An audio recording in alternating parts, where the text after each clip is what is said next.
2 Samuel chapter 17 verse 29.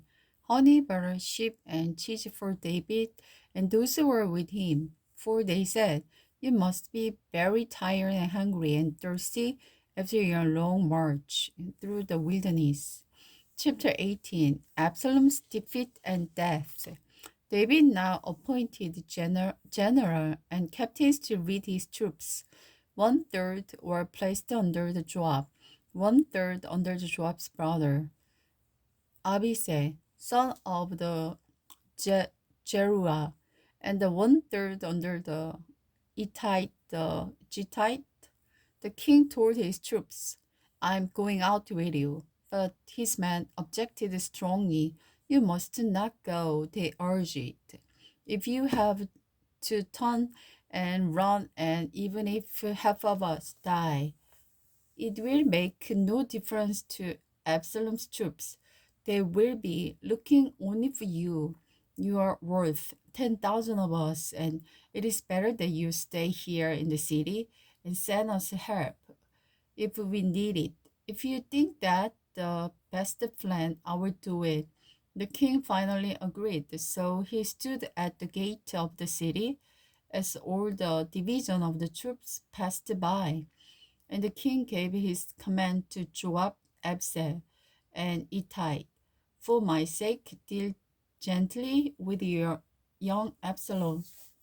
And all the troops heard the king give his order to his commanders. So the battle began in the forest of the Ephraim, and the Israelite troops were beaten back by David's men. There was a great slaughter, and the 20,000 men laid down their lives that day. The battle raged all across the countryside, and more men died because of the forest than were killed by the sword. During the battle, Absalom came unexpectedly upon some of David's men. He tried to escape on his mule, but as he rode beneath the thick branch of the great oak, his head got caught. His mule kept going and left him dangling in the air. One of David's men saw what had happened and told Joab, "I saw Absalom dangled in a tree." "What?" Joab demanded. "You saw him there? Didn't kill him? I would have rewarded you with 10 pieces of silver and the hero's belt." "I wouldn't do it for 1,000 pieces of silver." The man replied, "We all heard the king says to you and Abishai and Ittai, 'For my sake, please don't harm young Absalom.' And if I had betrayed the king by killing his son, I and the king would certainly find out and did it. You yourself would be the first to abandon me." "Enough of this nonsense," Job said. Then he took 3 daggers and plunged them into the Absalom's heart. And he dangled from the oak tree alive. 10 of Joab's young armor bearers then surrounded Absalom and killed him. Then Joab blew the trumpet, and his men returned from the chasing the army of the Israel. They threw Absalom's body into a deep pit in the forest and piled a great heap of the stone over it, and the army of Israel fled to their homes. During his lifetime, Absalom had built a monument to himself in the king's valley. When he has said, "I have no son to carry on my name," he named the monument after himself and is known as Absalom's monument to this day. David mourned Absalom's death. Then Zadok, son of Ahimaaz, said, "Let me run to the king with the good news that the Lord has saved him from his enemy Absalom." "No," Joab told him, "it wouldn't be good news to the king that the son is dead.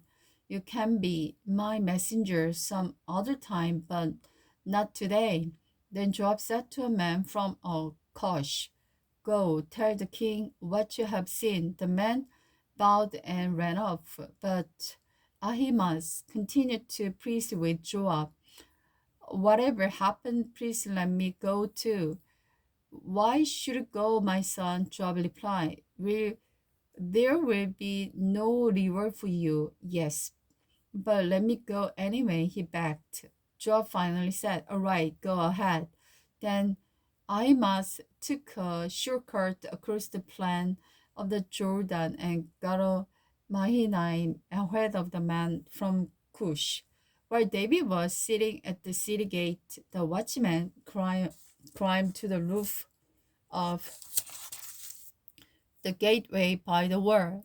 As he looked, he saw a lone man running toward them. He shouted the news down to David, and the king replied, if he is alone, he has news. As the messenger came closer, the watchman saw another man running toward them. He shouted down, here, some another one. The king replied, he also will has news. The first man launched like Ahimaaz, son of the Zadok. The watchman said, he is the good man. Come with the good news. The king replied. The Ahimaaz cried out to the king, all is well. He bowed low with his face to the ground and said, blessed be the Lord your God, who has handed over to Liber, who dared to stand against you. What about your Absalom? The king demanded, is he all right? Ahimaaz replied, when Joab told me to come, there was a lot of commotion, but I didn't know what was happening. Wait here, the king told him. So Ahimaaz stepped aside.